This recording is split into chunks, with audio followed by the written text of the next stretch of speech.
नमस्कार दोस्तों, मैं सौरभ अग्निहोत्री। स्वागत है आप सभी का हमारे YouTube चैनल में। आज हम बात कर रहे हैं मध्य प्रदेश लोक सेवा आयोग की जो प्रारंभिक परीक्षा अर्थात जो प्रीलिम का पेपर होता है उसके अंतर्गत जो 10वीं यूनिट है राष्ट्रीय एवं प्रादेशिक संवैधानिक सांविधिक संस्थाएं, जिसके अंतर्गत लगभग 15 आयोग के बारे में बात की गई है।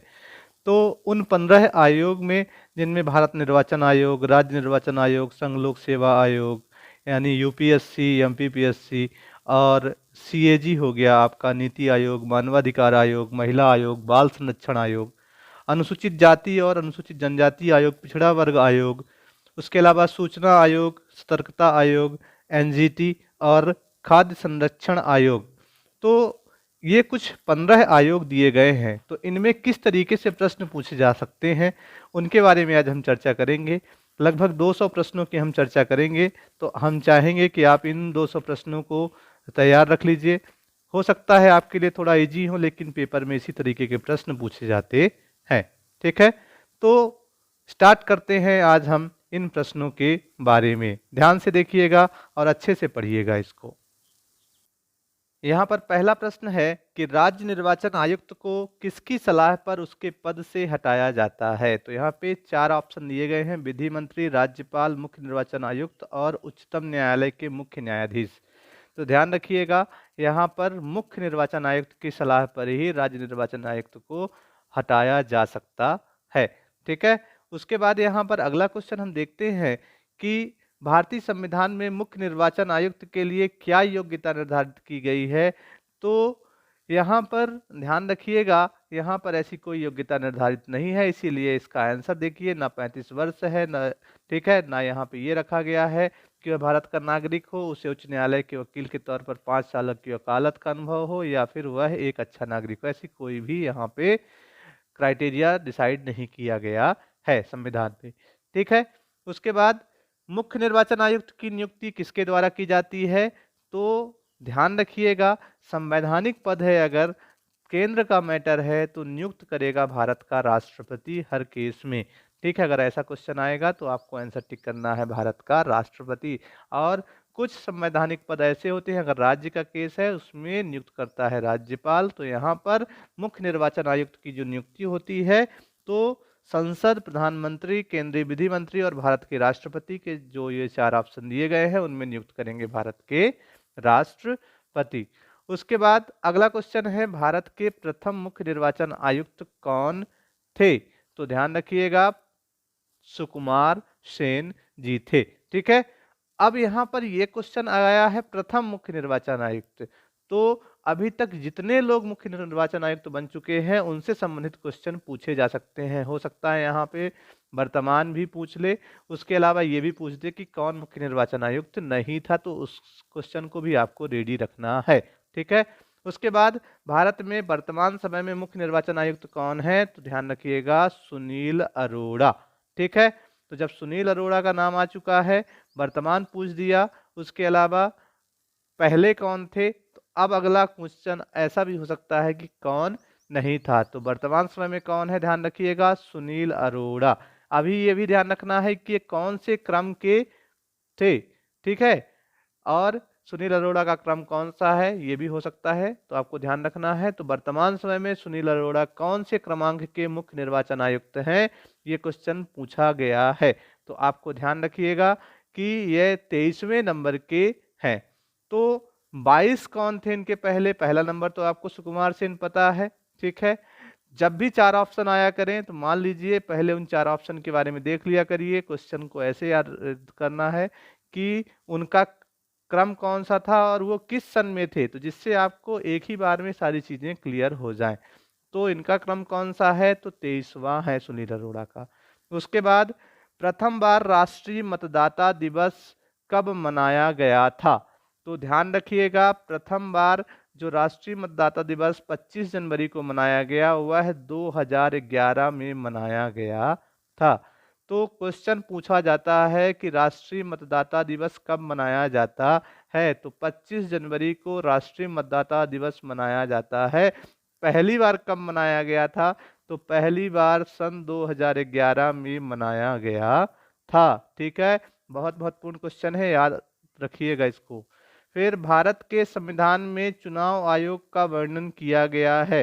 तो भारत के संविधान में इलेक्शन का वर्णन कहाँ किया गया है? तो संविधान के भाग 15 पार्ट 15 आर्टिकल 324 में किया गया है, जो कि 329 तक वर्णित है।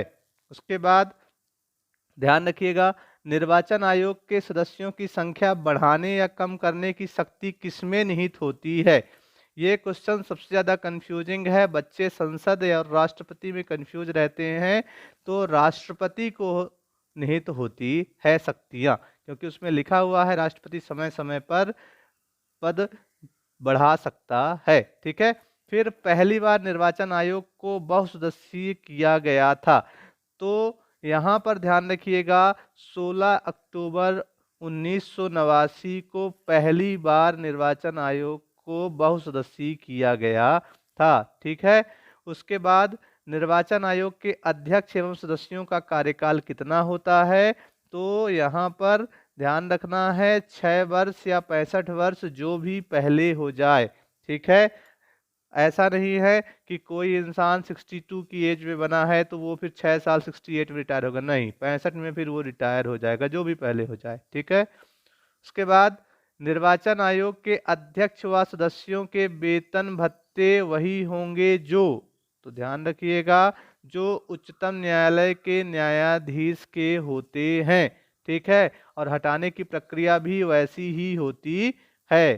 फिर निम्नलिखित में से कौन सी बात संविधान में नहीं दी गई है? तो ध्यान रखिएगा, निर्वाचन आयुक्त की पदावधि जो है वो संविधान में वर्णित नहीं है। ठीक है। तो ये क्वेश्चन यहाँ पर बहुत ज़्यादा महत्वपूर्ण है, पूछा जा सकता है। उसके बाद तारकुंडे समिति और गोस्वामी समिति का संबंध, तो ध्यान रखिएगा, चुनाव सुधार से है।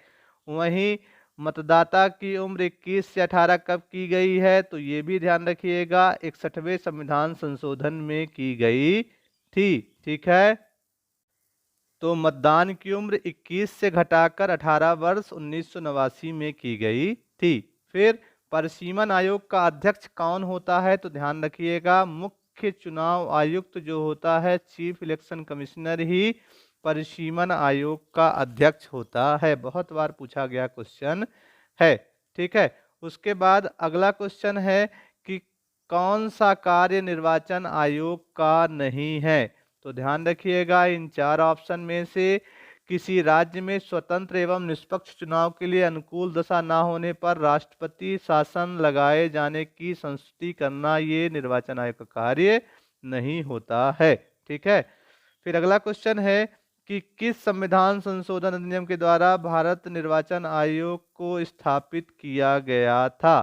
तो ध्यान रखिएगा, ये जो तीनों दिए गए हैं, ये तीनों में से गलत हैं। ठीक है। ऐसा कुछ नहीं था।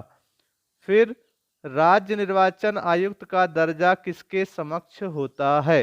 तो जो राज्य निर्वाचन आयुक्त होता है उसका दर्जा उच्च न्यायालय के न्यायाधीश के समक्ष होता है। मैं अभी आंसर इसलिए बता रहा हूं क्योंकि बहुत बड़ा वीडियो हो जाएगा, फिर आपको देखने में दिक्कत होगी। फिर पंचायती चुनाव का उल्लेख किस अनुच्छेद के तहत किया गया है? तो ध्यान रखिएगा, पंचायती चुनाव का उल्लेख 243 के अर्थात 243 टा के तहत राज्य निर्वाचन आयोग की व्यवस्था की गई है, जिसके तहत पंचायतों का चुनाव होता है। यहीं पे आपसे क्वेश्चन पूछ दे कि नगर पालिकाओं के लिए, तो 243 जेड ए की व्यवस्था की गई है, अर्थात नगर पालिका के लिए चुनाव का प्रावधान तो 243 या का व्यवस्था की गई, अर्थात जिसको हम इंग्लिश में कहेंगे 243 जेड ए। ठीक है। बहुत ही महत्वपूर्ण क्वेश्चन है, एमपीपीएससी में इस बार आया भी था ये क्वेश्चन। उसके बाद आपको राज्य निर्वाचन आयोग चुनाव करवाने हेतु उत्तरदायी है। तो पंचायतों का चुनाव और नगर पालिकाओं का चुनाव 243 के और 243 जेड ए के तहत करवाने के लिए राज्य निर्वाचन आयोग उत्तरदायी है। तो सी ऑप्शन इसका आंसर हो जाएगा। फिर मध्य प्रदेश राज्य निर्वाचन आयोग की स्थापना की गई है। तो ध्यान रखिएगा, जब यहाँ पर 74वां संविधान संशोधन हो जाएगा, उसके बाद यहाँ पर आएगा 1994 में। तो मध्य प्रदेश राज्य निर्वाचन आयोग की स्थापना 1994 में की गई। ठीक। उसके बाद अगला क्वेश्चन है, मध्य प्रदेश के प्रथम राज्य निर्वाचन आयुक्त कौन थे? तो यही क्वेश्चन लास्ट ईयर भी आया हुआ था, तो एनवी लोहानी थे। अभी तक 6 लोग बन चुके हैं, तो 4 नाम यहाँ पे दिए हुए हैं, आपको यहाँ पे 2 नाम और जोड़ देना है, ठीक है। अजीत रायजादा और 1 नाम और जोड़ देना है। फिर उसके बाद राज्य निर्वाचन आयुक्त की सेवा शर्तें व पदावधि निर्धारित की जाती है।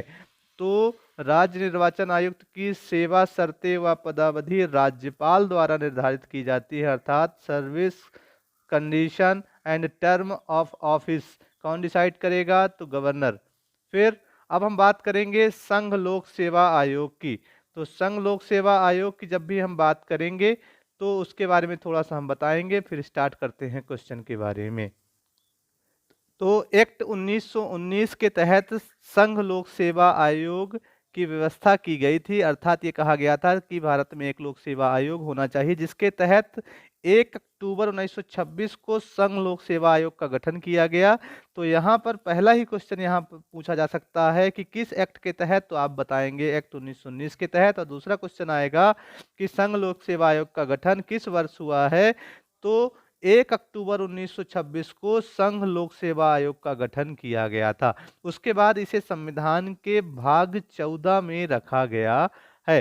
तो यहाँ पर यह भी आपको ध्यान रखना है कि किस भाग में इसको रखा गया है। तो संविधान के भाग 14 में अनुच्छेद 308 से लेकर के 323 तक services under the union and the state की बात की गई थी, जिसके तहत अनुच्छेद 315 के तहत संघ एवं राज्य लोक सेवा आयोग के गठन की व्यवस्था की गई थी, ठीक है। तो ये पहला क्वेश्चन जो आपका है, संघ लोक सेवा आयोग का गठन किस वर्ष हुआ है? तो आपको बताना है 1 अक्टूबर 1926 को। अब यहाँ पर संघ लोक सेवा आयोग के अध्यक्ष एवं सदस्यों की नियुक्ति कैसे होती है, कैसे उनको हटाया जाता है, उनकी पदावधि क्या होती है, ये सारी चीजें, इन पे भी क्वेश्चन यहाँ पर बन सकते हैं। तो अगला क्वेश्चन देखते हैं, संघ लोक सेवा आयोग को संवैधानिक दर्जा कब प्राप्त हुआ? तो संघ लोक सेवा आयोग को 26 जनवरी 1950 को संवैधानिक दर्जा प्राप्त हुआ, ठीक है। ध्यान रखिएगा, ये क्वेश्चन बहुत महत्वपूर्ण है। उसके बाद रॉयल कमीशन किस वर्ष स्थापित किया गया था? तो रॉयल कमीशन के बारे में क्वेश्चन पूछा जाता है, तो ध्यान रखिएगा 1923 में रॉयल कमीशन स्थापित किया गया था, यानी स्टेब्लिश्ड हुआ है। फिर उसके बाद प्रथम लोक सेवा आयोग को किस अधिनियम द्वारा फेडरल आयोग नाम दिया गया? तो फेडरल आयोग नाम दिया गया भारत शासन अधिनियम 1935 के तहत। उसके बाद स्वतंत्रता प्राप्ति के बाद संघ लोक सेवा आयोग के प्रथम अध्यक्ष कौन थे? तो स्वतंत्रता प्राप्ति के बाद संघ लोक सेवा आयोग के प्रथम अध्यक्ष थे H.K. कृपलानी। अब यहाँ पे राव सावरकर लिखा वो पहले थे, लेकिन यहाँ पे पूछ रहा स्वतंत्रता प्राप्ति के बाद। अगला क्वेश्चन है, संघ लोक सेवा आयोग के अध्यक्ष एवं सदस्यों की पदावधि कितनी होती है? तो यही सेम कहानी, 6 वर्ष या 65 वर्ष, जो भी पहले हो जाए, ठीक है। जो कहानी हमने बताई थी पिछले क्वेश्चन में, सेम वैसे भी यहाँ याद रखना है। फिर संघ लोक सेवा आयोग के अध्यक्ष और सदस्यों की नियुक्ति किसके द्वारा की जाती है? तो सेम कहानी है, संघ का मैटर है तो कौन नियुक्त करेगा? तो भारत के राष्ट्रपति के द्वारा नियुक्त की जाती है, ठीक है। उसके बाद यहाँ पर और क्वेश्चन पूछा जाता है, त्याग पत्र किसको देंगे? तो जो जिसको अपॉइंट करता है वही उसको अपना त्याग पत्र भी देता है। फिर संघ लोक सेवा आयोग के अध्यक्ष एवं सदस्य किसे अपना त्याग पत्र दे सकते हैं? तो सेम कहानी वही पूछी गई है, तो क्या आंसर आप टिक करेंगे? तो बताएंगे भारत के राष्ट्रपति, ठीक है। उसके बाद संघ लोक सेवा आयोग के अध्यक्ष और सदस्यों की योग्यता इनमें से कौन सी है? तो ध्यान रखिएगा, अखिल भारतीय सेवा से हो, विधि कानून का अच्छा ज्ञान हो, लेकिन उस यहाँ पे सबसे ज्यादा जरूरी है 10 वर्ष कार्य का अनुभव होना चाहिए भारत एवं राज्य के सरकार के अंतर्गत, ठीक है। अगला है, संघ लोक सेवा आयोग के अध्यक्ष एवं सदस्य के वेतन भत्ते पेंशन संविधान में कहाँ लिखित है? तो ध्यान रखिएगा, भारत की संचित निधि से दिए जाते हैं। फिर अगला क्वेश्चन, निम्नलिखित में से कौन से कार्य आयोग के नहीं है? तो आयोग का कार्य कौन सा नहीं है? तो जितने यहाँ पे लिखे हुए हैं, परीक्षाओं का आयोजन करता है, ये सभी कार्य है। यहाँ पर देख लीजिए, सारे कार्य जितने भी दिए हैं सब आयोग के कार्य हैं, ऐसा कोई भी नहीं है जो आयोग का कार्य नहीं हो। उसके बाद संघ लोक सेवा आयोग अपनी रिपोर्ट किसको प्रस्तुत करता है? तो जो जिसको अपॉइंट करेगा वो उसी को अपनी रिपोर्ट प्रस्तुत करता है, यानी राष्ट्रपति को। फिर संघ लोक सेवा आयोग के सदस्य किस अधिनियम द्वारा शासित होता है? तो कौन से अधिनियम के तहत आप बताएंगे? तो संघ लोक सेवा आयोग का सदस्य अधिनियम है 1969, उसके द्वारा ये शासित होता है। फिर क्वेश्चन आएगा, आयोग के सदस्यों कर्मचारियों के वेतन भत्ते भारत की संचित निधि पर भारित है, यह किस अनुच्छेद में प्रावधान किया गया है? तो कौन से अनुच्छेद में है? तो ध्यान रखना है, अनुच्छेद 322 के तहत इसको दर्शाया गया है। फिर भारतीय संविधान के किस भाग में राज्य लोक सेवा आयोग और संघ लोक सेवा आयोग की स्थापना का प्रावधान है? तो हमने पहले ही बताया है, संविधान के भाग 14 में अनुच्छेद 315 में ये कहा गया है कि संघ एवं एक राज्य लोक सेवा आयोग होगा। ठीक है। यहाँ पर अगला क्वेश्चन आएगा, राज्य लोक सेवा आयोग के सदस्यों एवं अध्यक्ष की नियुक्ति कौन करता है? तो ध्यान रखिएगा, सदस्य एवं अध्यक्ष की नियुक्ति कौन करेगा? राज्य का राज्यपाल करता है, लेकिन हटाएगा वो नहीं। ठीक है। तो फिर यहाँ पर अगला क्वेश्चन हटाने पर भी पूछा जा सकता है। अगला क्वेश्चन है कि राज्य लोक सेवा आयोग के बारे में कौन सा सही है? तो ध्यान रखिएगा, ये जो 4 ऑप्शन दिए गए हैं इनमें से लोक सेवा आयोग के सदस्यों की संख्या राज्यपाल निर्धारित करता है, यही सही लग रहा है। तो यही इसका सही ऑप्शन होगा, क्योंकि यहाँ पे रिटायरमेंट एज 62 वर्ष होती है, ना कि 65 वर्ष। और अगला क्वेश्चन है, राज्य लोक सेवा आयोग का अध्यक्ष और सदस्य अपना इस्तीफा किसे देते हैं? तो राज्य लोक सेवा आयोग के जो अध्यक्ष और सदस्य होते हैं अपना इस्तीफा जो होता है राज्यपाल को देंगे, लेकिन हटाएगा कौन? तो राष्ट्रपति हटाते हैं। फिर राज्य लोक सेवा आयोग के कार्यवाहक अध्यक्ष को कौन चुनता है? तो कार्यवाहक अध्यक्ष को कौन चुनता है? तो जो ऑप्शन दिया हुआ है, तो इनमें से कोई नहीं होगा, क्योंकि चुनने वाला कार्य सब राज्यपाल का होता है, चाहे वो एक्टिंग हो चाहे वो परमानेंट हो। अब प्रश्न उठता है, मध्य प्रदेश लोक सेवा आयोग का मुख्यालय कहाँ स्थित है? तो ध्यान रखिएगा, मध्य प्रदेश लोक सेवा आयोग का मुख्यालय जो है, रेजिडेंस एरिया जो है इंदौर, वहाँ पर आपको देखने के लिए मिलता है। ठीक है। तो ये क्वेश्चन एक बार पूछा गया है MPPSC में, ये भी याद रखिएगा। उसके बाद अगला क्वेश्चन है आपका, मध्य प्रदेश लोक सेवा आयोग के प्रथम अध्यक्ष कौन थे? तो DV रेगे, ये मध्य प्रदेश लोक सेवा आयोग के प्रथम अध्यक्ष थे। यहाँ पर और क्वेश्चन पूछ सकते हैं, कौन अध्यक्ष नहीं था? ठीक है। तो आपको सारे अध्यक्ष के नाम पता होना चाहिए। वर्तमान अध्यक्ष में भी पूछा जा सकता है, यहाँ पर वर्तमान कौन है। उसके बाद मध्य प्रदेश राज्य लोक सेवा आयोग का गठन किस तारीख को हुआ है? तो मध्य प्रदेश राज्य लोक सेवा आयोग का गठन 1 नवंबर 1956 को हुआ। ठीक है। तो मध्य प्रदेश लोक सेवा आयोग जो है उसका गठन 1 नवंबर 1956 को हुआ है। यहाँ पे सारी डेट याद रखिएगा, जिसमें से आपको बताना 1 नवंबर 1956। फिर मध्य प्रदेश राज्य लोक सेवा आयोग को राज्य पुनर्गठन अधिनियम की कौन सी धारा के तहत स्थापित किया गया था? तो धारा 118(3) के तहत इसको स्थापित किया गया था। तो कौन सी धारा बताएंगे? धारा 118(3) के तहत। ठीक। अगला क्वेश्चन है, मध्य प्रदेश लोक सेवा आयोग को राष्ट्रपति द्वारा किस दिनांक को अधिसूचित किया गया था? तो मध्य प्रदेश लोक सेवा आयोग को 27 अक्टूबर 1956 को राष्ट्रपति द्वारा अधिसूचित किया गया था। ठीक है। किस डेट को बताओगे?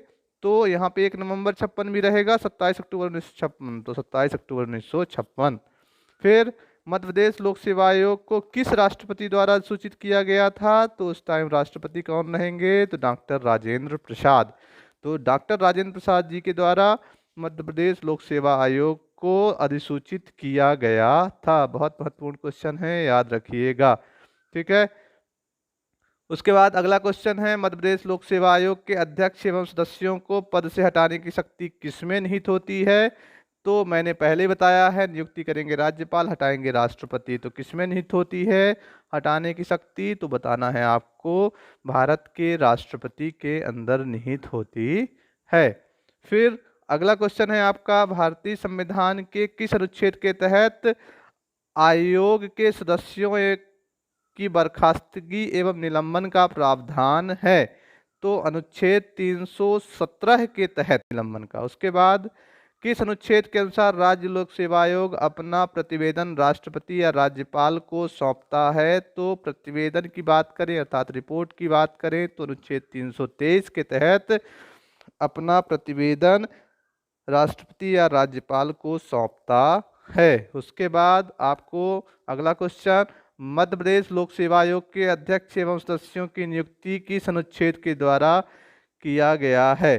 तो अनुच्छेद 316 के तहत अध्यक्ष एवं सदस्यों की नियुक्ति की व्यवस्था की गई है। अनुच्छेद 316 बहुत महत्वपूर्ण, याद रखिएगा। फिर निम्नलिखित में से किसके द्वारा भारत के नियंत्रक महालेखा परीक्षक के पद का प्रावधान किया गया है? तो संविधान में किया गया अनुच्छेद 148 से 151 के तहत, जिसके तहत अनुच्छेद 148 में कहा गया भारत का एक नियंत्रक महालेखा परीक्षक होगा। फिर भारत के नियंत्रक महालेखा परीक्षक अर्थात सीएजी की नियुक्ति कितने वर्ष के लिए की जाती है? तो सीएजी की नियुक्ति जो होती है 6 वर्ष या 65 वर्ष, जो भी पहले हो जाए। ठीक है, तो यहाँ पर क्या आंसर देंगे? 6 वर्ष। उसके बाद अगला क्वेश्चन है आपका, सर्वोच्च न्यायालय, निर्वाचन आयोग, संघ लोक सेवा आयोग, सीएजी का कार्यकाल जैसी संस्थाओं में एक लक्षण समान है, वह क्या है? तो ध्यान रखिएगा, ये सारी की सारी संवैधानिक संस्थाएं हैं।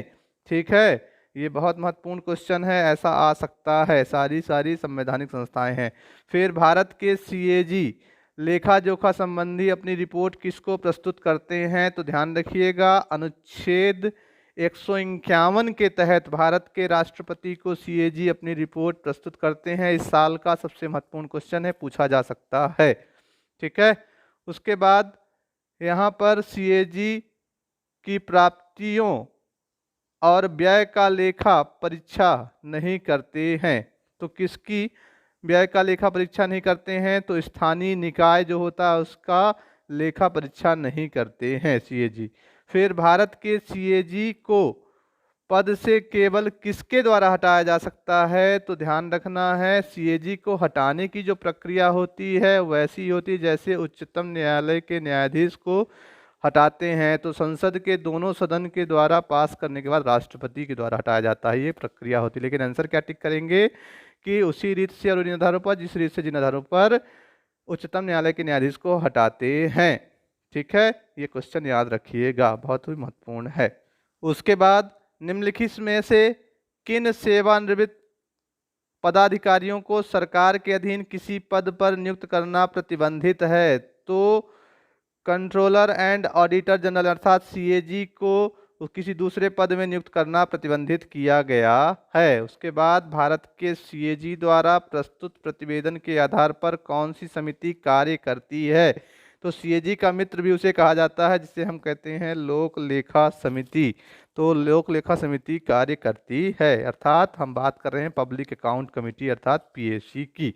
फिर नियंत्रक एवं महालेखा परीक्षक द्वारा की गई टिप्पणियों पर कार्यवाही करने की अंतिम जिम्मेदारी किसकी होती है? तो अंतिम जिम्मेदारी राष्ट्रीय विकास परिषद, राष्ट्रपति, केंद्र सरकार और संसद में से संसद को होती है। ठीक है, उसके बाद भारत के सीएजी की नियुक्ति कौन करता है? तो पहले ही बता चुका हूं, संवैधानिक या केंद्र से संबंधित है तो नियुक्त कौन करेगा? तो ध्यान रखिएगा, राष्ट्रपति। ठीक है, तो सीएजी की नियुक्ति कौन करता है? राष्ट्रपति। सीएजी अपना त्यागपत्र भी राष्ट्रपति को ही देंगे और रिपोर्ट भी राष्ट्रपति को ही सबमिट करते हैं। ठीक है, अब सीएजी की नियुक्ति संविधान के किस अनुच्छेद और किस भाग में की जाती है? तो ध्यान रखिएगा, भाग 5 अनुच्छेद 148। ठीक है, तो सीएजी को किस भाग में? 5 और अनुच्छेद 148। ठीक है, उसके बाद भारत के सीएजी के वेतन भत्ते कौन निर्धारित करता है? तो भारत के सीएजी के वेतन भत्ते संसद द्वारा निर्धारित किए जाते हैं।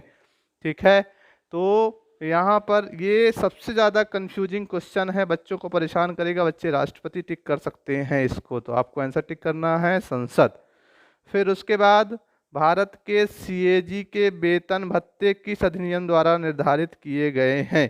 तो भारत के सीएजी के वेतन भत्ते कर्तव्य शक्तियों एवं शर्तें अधिनियम 1971 के तहत निर्धारित किए गए हैं।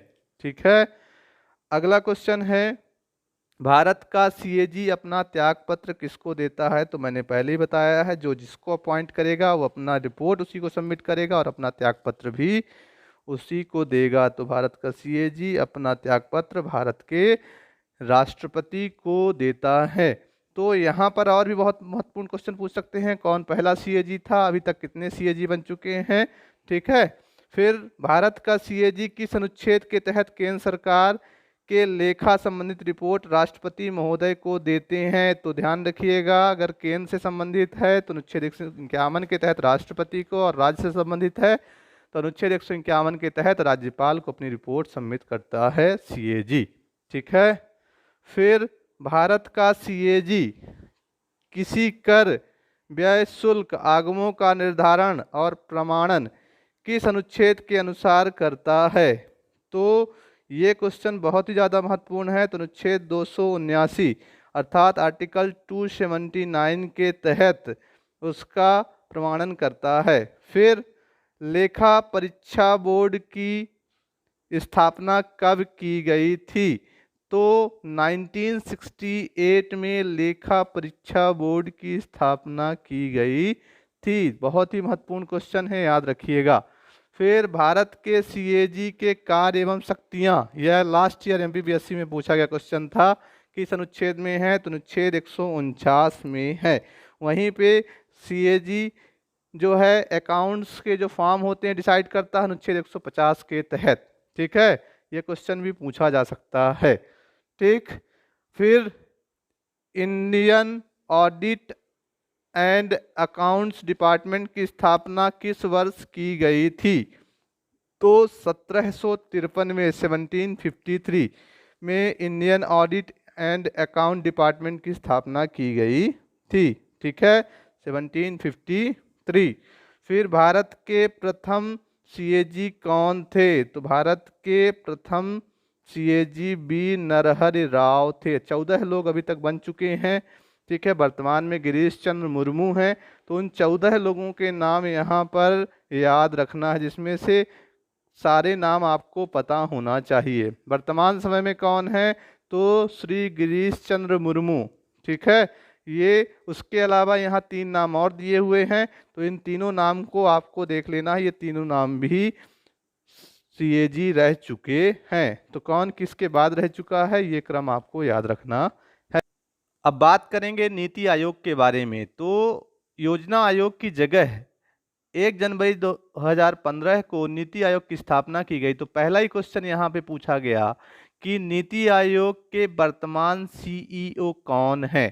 ठीक है, तो यहाँ पर वर्तमान में अगर कौन है तो अमिताभ कांत हैं।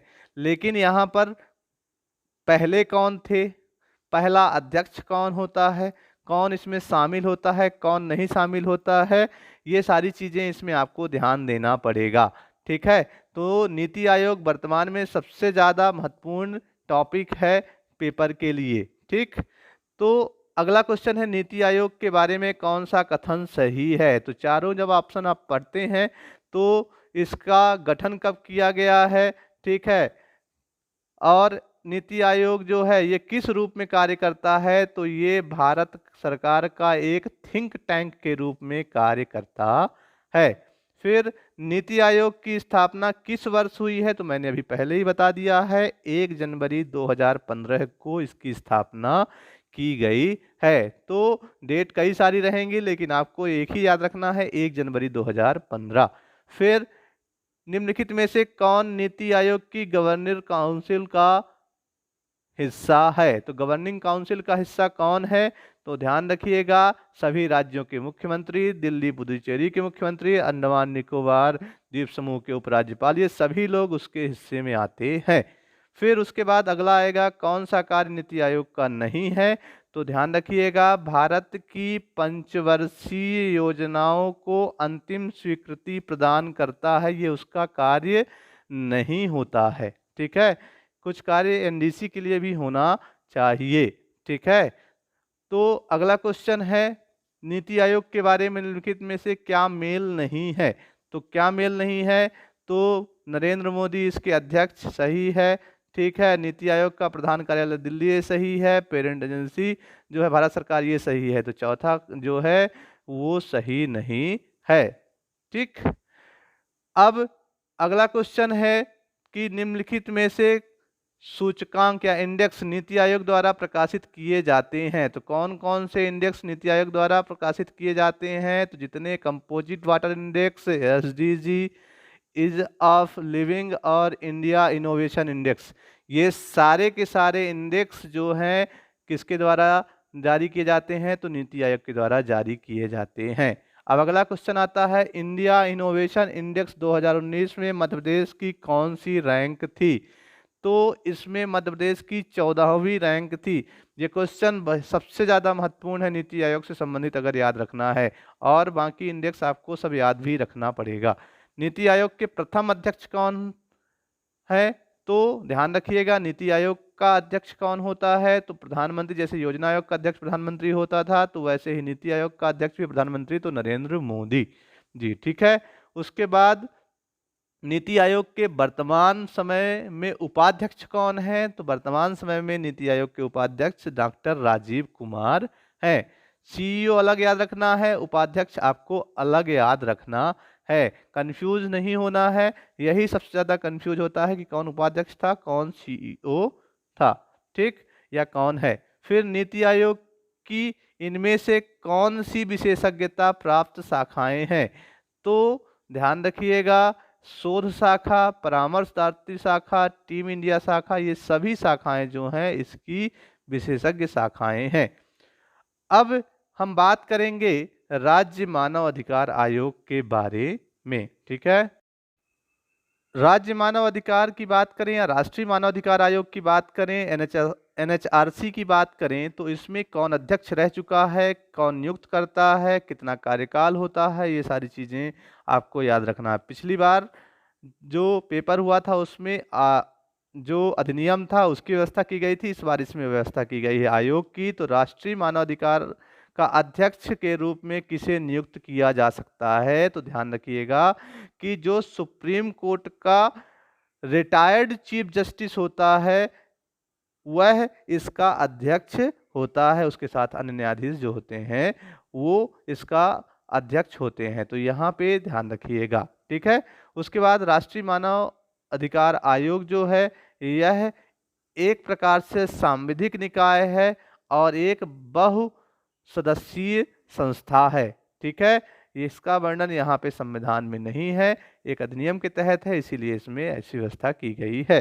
फिर कौन सा कथन राष्ट्रीय मानवाधिकार आयोग के बारे में सही नहीं है? तो इसकी स्थापना 1993 में की गई, बिल्कुल सही है। मानव अधिकार उल्लंघन के मामलों में आयोग को सजा देने का अधिकार ये उसके पास नहीं है। ठीक है, ये रिपोर्ट पेश कर सकता है।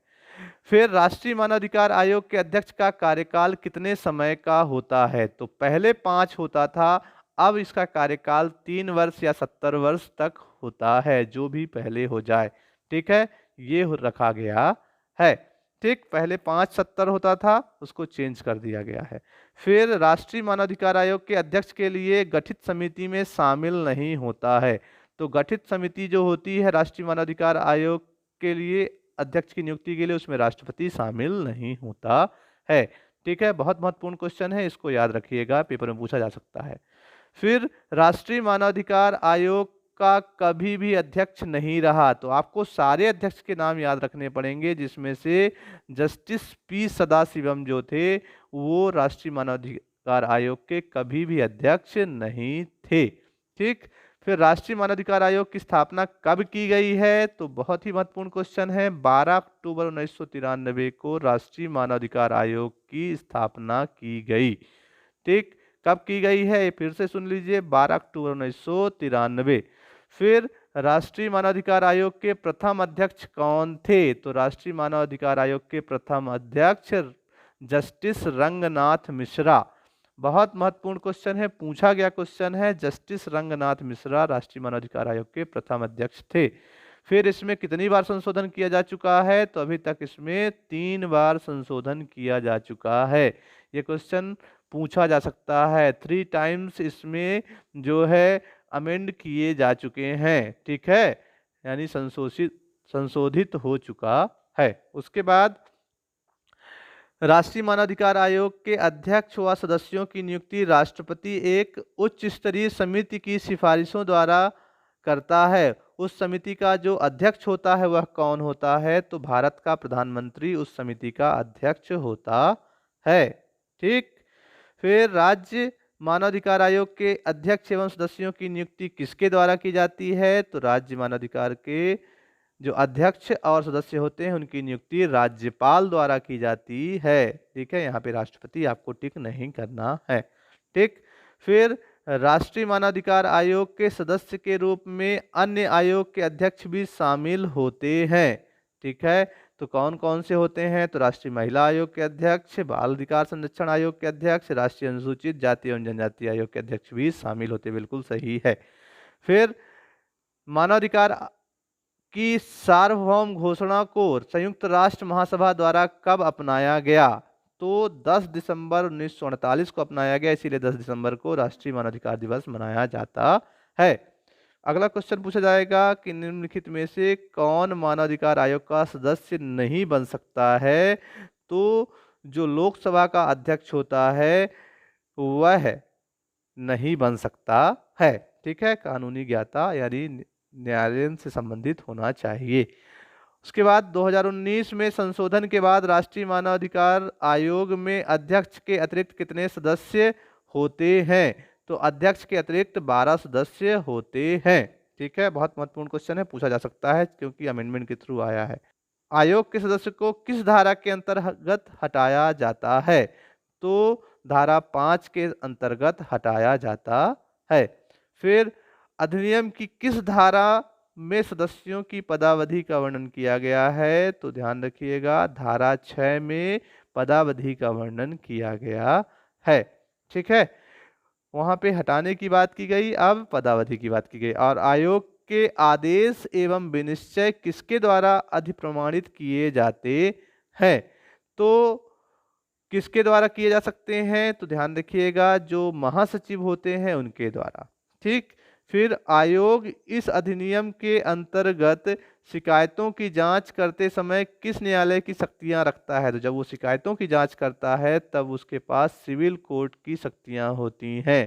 ठीक है, बहुत ही ज्यादा महत्वपूर्ण क्वेश्चन है। उसके बाद मानवाधिकार आयोग ऐसे मामलों की जांच नहीं कर सकता जो घटना घटित होने के कितने वर्ष पूर्व के हों? तो 1 वर्ष पूर्व की अगर हो तो वह फिर जांच नहीं कर सकता है। फिर राष्ट्रीय मानवाधिकार आयोग को किससे अनुदान मिलता है? तो राष्ट्रीय मानवाधिकार आयोग को केंद्र सरकार के द्वारा अनुदान प्रदान किया जाता है, यानी ग्रांट्स जो होते हैं वो केंद्र सरकार के द्वारा या सेंट्रल गवर्नमेंट के द्वारा प्रदान किए जाते हैं। ठीक है, उसके बाद हम बात करेंगे नेशनल वुमेन कमीशन की। तो राष्ट्रीय महिला आयोग का जो गठन होता है किस वर्ष किया गया है? तो ध्यान रखिएगा, 31 जनवरी 1992 को इसका गठन किया गया है। इसमें जो भी अध्यक्ष अभी तक बने सबके नाम आपको याद रखना है। राष्ट्रीय महिला आयोग का गठन किस अधिनियम के तहत किया गया है? तो अधिनियम राष्ट्रीय महिला आयोग का जो था 1990 था। ठीक है, इस अधिनियम के तहत इसकी व्यवस्था की गई है। जरूरी नहीं कि 1992 में किया तो अधिनियम 1992 ही हो। ठीक, फिर राष्ट्रीय महिला आयोग के प्रथम अध्यक्ष कौन? तो ये क्वेश्चन एमपीपीएससी लास्ट ईयर पूछ चुकी है। तो जयंती पटनायक जो थी वो इसकी पहली अध्यक्ष थी। ठीक है, कौन कौन अध्यक्ष बन चुका है यह पूछा जाएगा, कौन 2 बार बन चुका है ये, और वर्तमान कौन अध्यक्ष है इसके? तो बताना है रेखा शर्मा राष्ट्रीय महिला आयोग की वर्तमान अध्यक्ष हैं। कौन 2 बार रह चुका है? अगर ये आएगा तो गिरिजा व्यास जो थी वो 2 बार इसकी अध्यक्ष रह चुकी थी। तो यह कौन लगातार 2 बार अभी हमने बताया, तो आप लोग बताइए। तो श्रीमती गिरिजा व्यास जो हैं ये 2 बार इसकी अध्यक्ष बनी थी।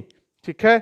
उसके बाद अगला क्वेश्चन है, राष्ट्रीय महिला आयोग का मुख्यालय कहाँ स्थित है? तो मुख्यालय इसका कहाँ होगा? तो नई दिल्ली में इसका मुख्यालय यानी हेडक्वार्टर क्वेश्चन पूछा जाएगा। कहाँ है नेशनल वुमेन्स कमीशन, कहाँ लोकेटेड है? तो बताओगे न्यू दिल्ली। ये भी एक अच्छा क्वेश्चन बन सकता है। फिर उसके बाद राष्ट्रीय महिला आयोग के कुल सदस्य संख्या कितनी है? तो राष्ट्रीय महिला आयोग में अध्यक्ष समेत सदस्य संख्या जो है वह 7 निर्धारित की गई है। ठीक है, कितनी है? तो 7 है। उसके बाद राष्ट्रीय महिला आयोग में अनुसूचित जाति एवं अनुसूचित जनजाति के कितने सदस्य का प्रावधान है? तो कम से कम 2 सदस्य यहाँ पे व्यवस्था की गई है कि 2 सदस्य SC ST के होने चाहिए। फिर राष्ट्रीय महिला आयोग के अध्यक्ष एवं सदस्यों का कार्यकाल कितना होता है? तो अध्यक्ष एवं सदस्यों का कार्यकाल 3 वर्ष या 65 वर्ष। ठीक है, जो भी पहले हो जाए। उसके बाद राष्ट्रीय महिला आयोग के अध्यक्ष एवं सदस्यों की नियुक्ति किसके द्वारा की जाती है? तो ध्यान रखिएगा यहाँ पे फिर अब कि राष्ट्रपति ना कह के केंद्र सरकार कहना है। तो केंद्र सरकार द्वारा राष्ट्रीय महिला आयोग के अध्यक्ष एवं सदस्यों की नियुक्ति की जाती है। फिर किस अनुच्छेद में प्रसूति सहायता के लिए उपबंध की बात की गई है? तो जो directive principle of state policy है, राज्यों के नीति निर्देशक तत्व के अनुच्छेद 42 में प्रसूति सहायता की व्यवस्था की गई है। फिर संविधान के किन चुनावों में महिलाओं को 1/3 आरक्षण प्रदान किया गया है? तो ध्यान रखिएगा, स्थानीय निकाय की जो चुनाव है उसमें 1/3 की व्यवस्था की गई है। मध्य प्रदेश सरकार में आपको पता है 50% की व्यवस्था की गई है। और मध्य प्रदेश राज्य महिला आयोग का गठन किस वर्ष किया गया? तो मध्य प्रदेश राज्य महिला आयोग का गठन 23 मार्च 1998 को किया गया है। ठीक है, राष्ट्रीय बोला है तो 1992 आपने कहा, यहाँ पे 23 मार्च 1998।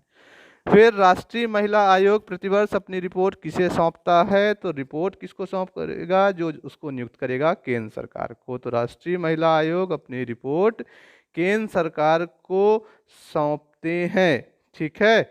उसके बाद आपको ध्यान रखना है, राष्ट्रीय बाल अधिकार संरक्षण आयोग की स्थापना किस वर्ष हुई है? तो 5 मार्च 2007 को राष्ट्रीय बाल अधिकार संरक्षण आयोग की स्थापना की गई है। याद रखिएगा, क्वेश्चन बहुत महत्वपूर्ण है।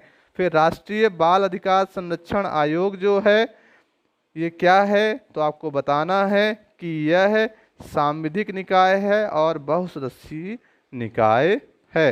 ठीक है, यहाँ पर ये भी देखना है। उसके बाद राष्ट्रीय बाल अधिकार संरक्षण आयोग किस मंत्रालय के अंतर्गत आता है? तो यह महिला एवं बाल विकास मंत्रालय के अंतर्गत आएगा। तो राष्ट्रीय बाल अधिकार संरक्षण आयोग महिला एवं बाल विकास मंत्रालय के अंतर्गत आता है। फिर अगला क्वेश्चन, राष्ट्रीय बाल अधिकार संरक्षण आयोग में बालक को परिभाषित किया गया है। तो यहाँ पे जो बालक होगा वह 0 से 18 वर्ष तक का जो बच्चा होगा वो बालक की श्रेणी में आएगा। ठीक है। फिर राष्ट्रीय बाल अधिकार संरक्षण आयोग के अध्यक्ष का कार्यकाल कितने वर्षों के लिए होता है? तो अध्यक्ष का कार्यकाल तो सभी आयोग में याद रख लेना, तो यहाँ पे कितना होता है? 3 वर्ष होता है। ये भी देख लेना आप लोग, चार्ट बना लेना 3 वर्ष किसका किसका होता है। फिर राष्ट्रीय बाल अधिकार संरक्षण आयोग के प्रथम अध्यक्ष कौन बताओगे? तो शांता सिन्हा इसके प्रथम अध्यक्ष हैं। अब यहाँ पे कैलाश सत्यार्थी का नाम आया है, क्यों आया है अब आप आगे देखेंगे। तो बाल अधिकार संरक्षण आयोग के सदस्य का कार्यकाल क्या होता है? तो जो सदस्य होते हैं इनका कार्यकाल 3 वर्ष या 60 वर्ष जो भी पहले हो जाए। तो यहाँ पे इसका कार्यकाल 3 वर्ष या 60 वर्ष। ठीक है। उसके बाद बाल अधिकार संरक्षण आयोग के अध्यक्ष व सदस्यों की नियुक्ति किसके द्वारा की जाती है? तो यहाँ पर फिर आपको मैंने कहा एक चार्ट बना लीजिएगा, कौन केंद्र सरकार द्वारा नियुक्त होता है, कौन राष्ट्रपति द्वारा। तो केंद्र सरकार द्वारा नियुक्ति होती है। ठीक है। उसके बाद अगला क्वेश्चन है बचपन बचाओ एनजीओ जो है उसके संस्थापक कौन है? तो कौन है? तो कैलाश सत्यार्थी। मैंने कहा था इनका नाम आ रहा है, मतलब बहुत महत्वपूर्ण है। उसके बाद अगला क्वेश्चन है कि कैलाश सत्यार्थी को नोबेल पुरस्कार से किस वर्ष सम्मानित किया गया? तो मलाला यूसुफजाई के साथ 2014 में शांति के लिए कैलाश सत्यार्थी को नोबेल प्राइज दिया गया था। फिर खोया पाया पोर्टल का संबंध किससे है? तो खोया पाया पोर्टल का संबंध जो है गुम हुए बच्चों से है। किससे है? गुम हुए बच्चों से है। ये क्वेश्चन पूछा जा सकता है। फिर अगला क्वेश्चन है अध्यक्ष या सदस्य जो बाल संरक्षण आयोग के अपना त्यागपत्र किसे देते हैं? तो केंद्र सरकार अपना त्यागपत्र देते हैं। ठीक है। उसके बाद अनुसूचित जाति आयोग और अनुसूचित जनजाति आयोग के बारे में हम पढ़ेंगे। तो अनुसूचित जाति आयोग की स्थापना कब की गई है? तो ध्यान रखिएगा 19 फरवरी 2004 को अनुसूचित जाति आयोग की स्थापना की गई थी। ठीक है। फिर अनुसूचित जाति आयोग संविधान के किस अनुच्छेद में परिभाषित है? तो अनुच्छेद 338 में अनुसूचित जाति आयोग की व्यवस्था की गई है। ठीक है। यहाँ पर ये सबसे ज़्यादा महत्वपूर्ण क्वेश्चन है, पूछा जा सकता है। फिर अनुसूचित जाति आयोग क्या है? तो ध्यान रखिएगा यह एक प्रकार का संवैधानिक आयोग है और यह बहुसदस्यीय आयोग भी है। ठीक है, यानी कॉन्स्टिट्यूशनल कमीशन है और मल्टी मेंबर कमीशन भी है। ठीक। फिर अनुसूचित जाति आयोग में सदस्यों की संख्या कितनी निर्धारित की गई है? तो अध्यक्ष एवं उपाध्यक्ष समेत 5। सबसे ज्यादा महत्वपूर्ण क्वेश्चन इसमें है। तो कितनी होगी? तो अध्यक्ष एवं उपाध्यक्ष समेत 5। फिर अनुसूचित जाति आयोग के अध्यक्ष की नियुक्ति किसके द्वारा की जाती है? तो यहाँ पर संवैधानिक है, इसलिए ध्यान रखिएगा राष्ट्रपति के द्वारा की जाती है। ठीक है। तो जब भी संवैधानिक बात करेंगे तो केंद्र से संबंधित है तो राष्ट्रपति। फिर आयोग के कार्य यानी अनुसूचित जाति आयोग के कार्य इनमें से कौन से हैं? तो ध्यान रखिएगा सारे कार्य जो भी लिखे हुए हैं ये उससे संबंधित हैं। ठीक है। फिर आयोग अपना वार्षिक प्रतिवेदन यानी रिपोर्ट की बात कर रहा है, किसे सौंपता है? तो ध्यान रखिए जो जिसको अपॉइंट करता है वो उसे अपनी रिपोर्ट सौंपेगा। तो अपॉइंट राष्ट्रपति करता है, इसीलिए अपना प्रतिवेदन या रिपोर्ट भी किसको सबमिट करेंगे? तो राष्ट्रपति को सबमिट करते हैं। फिर राष्ट्रीय अनुसूचित जाति आयोग संविधान के किस भाग में है? तो ध्यान रखिएगा भाग 16 में है। ठीक है, जहां पे कुछ विशेष वर्गों के लिए अन्य उपबंध की बात की गई है 330 से 342 के अंतर्गत। फिर आयोग के उपाध्यक्ष को किसके समान दर्जा प्राप्त है? तो आयोग का जो उपाध्यक्ष होता है उसको राज्य मंत्री के समान दर्जा प्राप्त होता है। ठीक है। तो अगला क्वेश्चन यहाँ पे है कि अनुसूचित जनजाति आयोग की अगर बात करें तो अनुसूचित जातियों और जनजातियों के लिए राष्ट्रीय आयोग की चर्चा संविधान के किस भाग में की गई है? फिर से वही क्वेश्चन रिपीट हुआ है, तो भाग 16 में की गई है अनुच्छेद 330 से 342 के अंतर्गत। ठीक है। उसके बाद संविधान का कौन सा अनुच्छेद अनुसूचित जाति और अनुसूचित जनजाति आयुक्त की नियुक्ति का उपबंध कराता है? तो ध्यान रखिएगा अनुच्छेद 338 जो है यह उपबंध कराएगा। उसके बाद किस संविधान के द्वारा राष्ट्रीय अनुसूचित जाति आयोग और राष्ट्रीय अनुसूचित जनजाति आयोग को अलग कर दिया गया था? तो ध्यान रखिएगा 89वें संविधान संशोधन के द्वारा इसको अलग किया गया था। फिर वर्तमान में राष्ट्रीय अनुसूचित जाति और जनजाति आयोग संविधान के कौन से अनुच्छेद में शामिल हैं? तो ध्यान रखिएगा अनुच्छेद 338 में अनुसूचित जाति आयोग और अनुच्छेद 338A में अनुसूचित जनजाति आयोग है। फिर आयोग के सदस्यों की नियुक्ति किसके द्वारा की जाती है? तो मैंने पहले ही बताया है संवैधानिक है, इसीलिए इसकी नियुक्ति कौन करेगा? तो राष्ट्रपति महोदय करते हैं। ठीक है। उसके बाद राष्ट्रीय पिछड़ा वर्ग आयोग की स्थापना किस वर्ष की गई? तो राष्ट्रीय पिछड़ा वर्ग आयोग की स्थापना 14 अगस्त 1993 में की गई। ठीक है, याद रखिएगा। और इनके वर्तमान अध्यक्ष कौन है, कौन कौन अभी तक अध्यक्ष रह चुके हैं, ये भी आपको याद रखना पड़ेगा। फिर राष्ट्रीय पिछड़ा वर्ग आयोग का मुख्यालय कहाँ स्थित है? तो नई दिल्ली में है। राष्ट्रीय पिछड़ा वर्ग आयोग का मुख्यालय यानी हेडक्वार्टर कहाँ पे है?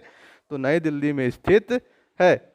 ये आपको बहुत ही महत्वपूर्ण है, पूछा जा सकता है क्योंकि सरल सरल क्वेश्चन ही पेपर में पूछे जाते हैं। उसके बाद राष्ट्रीय पिछड़ा वर्ग आयोग क्या है? तो इसको बताना है आपको कि यह एक प्रकार का संवैधानिक निकाय है और बहुसदस्यीय निकाय है। ठीक है, ये सभी प्रश्न में आपको याद रखना है, कौन सा संवैधानिक है, कौन सा वैधानिक है, कौन सा सांविधिक है। फिर राष्ट्रीय पिछड़ा वर्ग आयोग के अध्यक्ष सहित कितने पदाधिकारी शामिल होते हैं? तो कितने हो सकते हैं? तो 5 सदस्यीय निकाय होता है ये। ठीक है, कौन कितने सदस्यीय निकाय होता है, कौन नियुक्त करता है, ये सारी चीजें आपको याद रखना है। फिर राष्ट्रीय पिछड़ा वर्ग आयोग संविधान के किस अनुच्छेद में परिभाषित किया गया है? तो अनुच्छेद 338 बा की बात कर रहे हैं। ठीक है, यानी अनुच्छेद 338 बी की बात कर रहे हैं, कैपिटल बी की बात कर रहे हैं। ठीक, फिर राष्ट्रीय पिछड़ा वर्ग आयोग किस मंत्रालय के अधीन है? तो राष्ट्रीय पिछड़ा वर्ग आयोग सामाजिक न्याय सशक्तिकरण मंत्रालय के अधीन होता है। ठीक है, इतना महत्वपूर्ण क्वेश्चन है, मंत्रालय भी आपको याद रखना पड़ेगा सभी का। फिर किस अधिनियम के तहत राष्ट्रीय पिछड़ा वर्ग आयोग की स्थापना की गई है? तो राष्ट्रीय पिछड़ा वर्ग अधिनियम 1993 के तहत इस आयोग की स्थापना की गई है। और इनके अध्यक्ष कौन है? जरूर याद रख लीजिएगा, अभी तक कौन कौन रह चुके हैं। फिर इंदिरा साहनी बनाम भारत संघ का मामला किस वर्ष आया था? तो इंदिरा साहनी बनाम भारत संघ का मामला 1992 में आया था, 1992। ठीक है, फिर अगला क्वेश्चन ये भी आ सकता है कि ये किससे संबंधित था। ठीक है, इसको भी आपको नोट करना है। फिर किस संविधान संशोधन अधिनियम के तहत इस वैधानिक निकाय को संवैधानिक निकाय में परिवर्तित किया गया? तो ध्यान रखिएगा, संवैधानिक संशोधन अधिनियम 102 के तहत इसे जो है या संवैधानिक निकाय में परिवर्तित किया गया। ठीक, ये कुछ प्रश्न हमने बताए हैं, इनको नोट करिएगा। इसके अलावा जो भी प्रश्न आपको मिलेंगे उनको भी आप अच्छे से नोट कर लीजिएगा और इससे संबंधित क्वेश्चन आप खुद बनाइएगा, याद करते रहिएगा, इसको बार बार सुनते रहिएगा, जो ना बने उसको नोट कर लीजिएगा। बहुत इजी क्वेश्चन पेपर में पूछे जाते हैं लेकिन इजी क्वेश्चन ही गलत हो जाते हैं। ठीक है, तो मैं चाहता हूँ कि आपसे सारे क्वेश्चन बने, जो भी पेपर में आए सारे क्वेश्चन बने। अगर 10 क्वेश्चन इन 15 आयोग से पूछे जाते हैं तो 10 में से 10 आपसे बने।